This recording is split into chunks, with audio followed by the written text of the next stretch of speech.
sa ating lahat. Yung mga taga-kusina, mga nanay, yan ang lutuin nyo sa inyong mga apo. Yan guys. Guys, magluluto ako ng spaghetti. Lagyan ko ng bawang, sibuyas,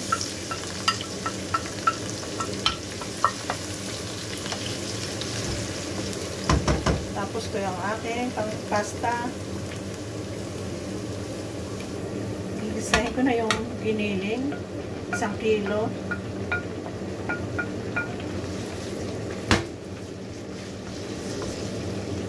Guys, may hotdog din. Sama yung hotdog.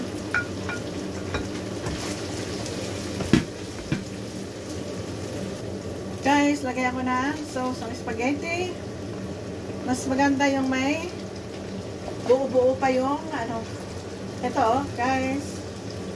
Yan, buo pa yung tomate. Guys, 2 tomato sauce yung nilagay ko, tsaka 1 lata. Lagay ako ng paminta, guys. Tapos ito yung pasta ng aking spaghetti. Madami akong lulutuin yung spaghetti. Pananghalian. Guys, lagyan din natin ng asukal. Pampatay asim. Guys, ito na yung niluto ko spaghetti. Tapos, magpiprito naman ako ng manok. Guys, ang sarap. Guys, ilagyan ko ng paprika, ang chicken, asin,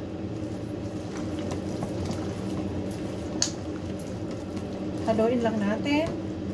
Tapos tutubog ko sa harina. Lagyan ko na ng paminta. At itong, ano ba ito, yung bawang na durog. Ano na guys, yan. Ito na guys, lagyan ko ng harina. Sinawsaw ko sa harina. Prito ko. Yan. Ito na oh. Guys, ito na yung fried chicken.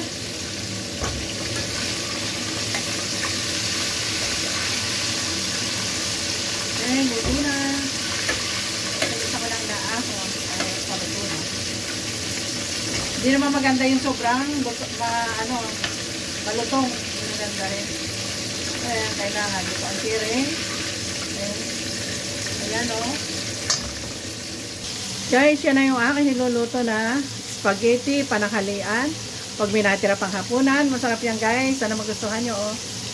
Ayan na, spaghetti at saka manok na piniritong manok. Ayan na guys. Yan. Guys, ito na yung niluto ko yung spaghetti at saka piniritong manok. Nilagyan ko lang yan ng harina. Ayan ang aming ulam ngayong tanghali. Sana magustuhan nyo guys. Guys, spaghetti. Yan yung spaghetti. Tapos may manok ako niluto. Piniritong manok. Ano yan? Buong manok tapos tinatad ko.